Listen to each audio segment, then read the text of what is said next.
ओम गणपते नमः। श्रीमद्भगवद्गीता 13वां अध्याय। श्री भगवान बोले, हे अर्जुन, यह शरीर क्षेत्र इस नाम से कहा जाता है और इसको जो जानता है इसको क्षेत्रज्ञ इस नाम से उनके तत्व को जानने वाले ज्ञानीजन कहते हैं। हे अर्जुन, तू सब क्षेत्रों में क्षेत्रज्ञ अर्थात जीवात्मा भी मुझे ही जान, और क्षेत्रज्ञ को अर्थात विकार सहित प्रकृति का और पुरुष का जो तत्व से जानना है वह ज्ञान है, ऐसा मेरा मत है। वह क्षेत्र जो और जैसा है तथा जिन विकारों वाला है और जिस कारण से जो हुआ है, तथा वह क्षेत्रज्ञ भी जो और जिस प्रभाव वाला है, वह सब संक्षेप में मुझसे सुन। यह क्षेत्र और क्षेत्रज्ञ का तत्व ऋषियों द्वारा बहुत प्रकार से कहा गया है और विविध वेद मंत्रों द्वारा भी विभाग पूर्वक कहा गया है, तथा भली भांति निश्चय किए हुए युक्त ब्रह्मा सूत्र के पदों द्वारा भी कहा गया है। 5 महाभूत अहंकार, बुद्धि और मूल प्रकृति भी, तथा 10 इंद्रियां, 1 मन और 5 इंद्रियों के विषय अर्थात शब्द, स्पर्श, रूप, रस और गंध, तथा इच्छा, द्वेष, सुख, दुख, स्थूल देह का पिंड, चेतना और धृति, इस प्रकार विकारों के सहित यह क्षेत्र संक्षेप में कहा गया।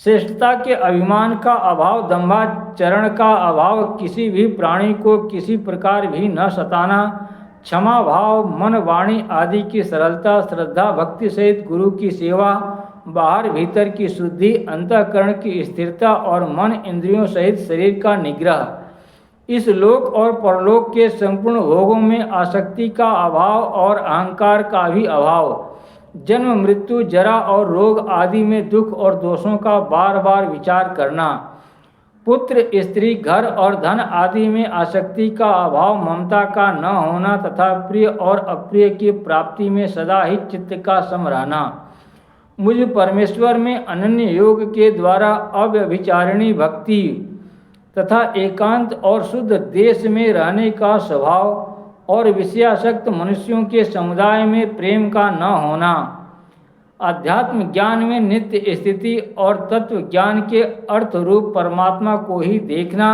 यह सब ज्ञान है, और जो इसके विपरीत है वह अज्ञान है, ऐसा कहा है। जो जानने योग्य है तथा जिसको जानकर मनुष्य परमानंद को प्राप्त होता है, उसको भली भांति कहूँगा। वह अनादि वाला परम ब्रह्मा न सत ही कहा जाता है न असत ही। वह सब और हाथ पैर वाला, सब और नेत्र, सिर और मुख वाला तथा सब और कान वाला है, क्योंकि वह संसार में सबको व्याप्त करके स्थित है। वह संपूर्ण इंद्रियों के विषयों को जानने वाला है, परंतु वास्तव में सब इंद्रियों से रहित है तथा आसक्ति रहित होने पर भी सबका धारण पोषण करने वाला और निर्गुण होने पर भी गुणों को भोगने वाला है।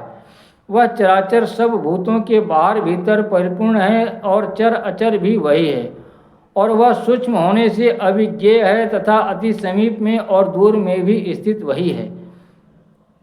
वह परमात्मा विभाग रहित एक रूप से आकाश के सदृश परिपूर्ण होने पर भी चराचर संपूर्ण भूतों में विभक्त सा स्थित प्रतीत होता है, तथा वह जानने योग्य परमात्मा विष्णु रूप से भूतों को धारण पोषण करने वाला और रुद्र रूप से संहार करने वाला तथा ब्रह्मा रूप से सबको उत्पन्न करने वाला है। वह पर ब्रह्मा ज्योतियों का भी ज्योति एवं माया से अत्यंत परे कहे जाता है। वह परमात्मा बोध स्वरूप जानने के योग्य एवं तत्व ज्ञान से प्राप्त करने योग्य है और सबके हृदय में विशेष रूप से स्थित है। इस प्रकार क्षेत्र तथा ज्ञान और जानने योग्य परमात्मा का स्वरूप संक्षेप से कहा गया। मेरा भक्त इसको तत्व से जानकर मेरे स्वरूप को प्राप्त होता है। कृत और पुरुष इन दोनों को ही तू अनादि जान, और राग, द्वेष आदि विकारों को तथा त्रिगुणात्मक संपूर्ण पदार्थों को भी प्रकृति से ही उत्पन्न जान। कार्य और करण को उत्पन्न करने में हेतु प्रकृति कही जाती है, और जीवात्मा सुख दुखों के भोक्तापन में अर्थात भोगने में हेतु कहा जाता है। प्रकृति में स्थित ही पुरुष प्रकृति से उत्पन्न त्रिगुणात्मक पदार्थों को भोगता है, और इन गुणों का संग ही इस जीवात्मा के अच्छी बुरी योनियों में जन्म लेने का कारण है। इस देह में स्थित यह आत्मा वास्तव में परमात्मा ही है। वह साक्षी होने से उपद्रष्टा और यथार्थ सम्मति देने वाला होने से अनुमंता, सबका धारण पोषण करने वाला होने से भर्ता, जीव रूप होने से भोक्ता, ब्रह्मा आदि का भी स्वामी होने से महेश्वर और शुद्ध सच्चिदानंद घन होने से परमात्मा, ऐसा कहा गया है। इस प्रकार पुरुष को और गुणों के सहित प्रकृति को जो मनुष्य तत्व से जानता है, वह सब प्रकार से कर्तव्य कर्म करता हुआ भी फिर नहीं जन्मता। इस परमात्मा को कितने ही मनुष्य तो शुद्ध हुई सूक्ष्म बुद्धि से ध्यान के द्वारा हृदय में देखते हैं, और अन्य कितने ही ज्ञान योग के द्वारा और दूसरे कितने ही कर्म योग के द्वारा देखते हैं, अर्थात प्राप्त करते हैं।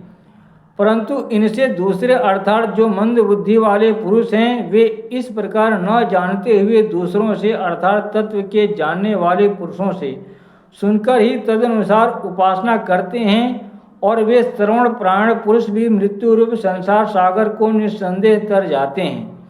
हे अर्जुन, यावन मात्र जितने भी स्थावर जंगम प्राणी उत्पन्न होते हैं, उन सबको तू क्षेत्र और क्षेत्रज्ञ के संयोग से ही उत्पन्न जान। जो पुरुष नष्ट होते हुए सब चराचर भूतों में परमेश्वर को नाश रहित और समभाव से स्थित देखता है, वही यथार्थ देखता है।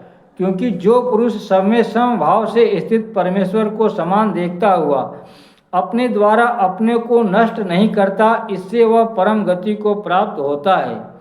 और जो पुरुष संपूर्ण कर्मों को सब प्रकार के प्रकृति के द्वारा ही किए जाते हुए देखता है और आत्मा को अकर्ता देखता है, वही यथार्थ देखता है।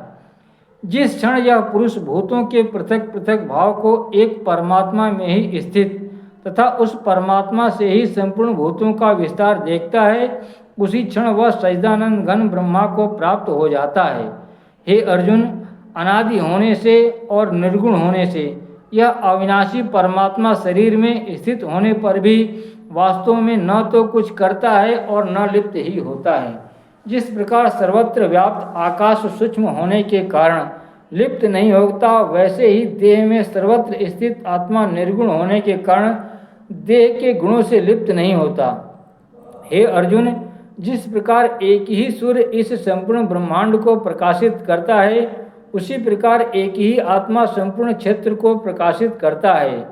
इस प्रकार क्षेत्र और क्षेत्रज्ञ के भेद को तथा कार्य सहित प्रकृति से मुक्त होने को जो पुरुष ज्ञान नेत्रों द्वारा तत्व से जानते हैं, वे महात्मा जन परम ब्रह्मा परमात्मा को प्राप्त होते हैं। ओम तत्सदिति श्रीमद्भगवद्गीता सुपनिषत्सु ब्रह्मा विद्यायां योग शास्त्रे श्री कृष्णार्जुन संवादे क्षेत्र क्षेत्रज्ञ विभाग योगो नाम 13 अध्याय। ओम नमः शिवाय। जय मां राधा, जय मां राधा, जय मां राधा।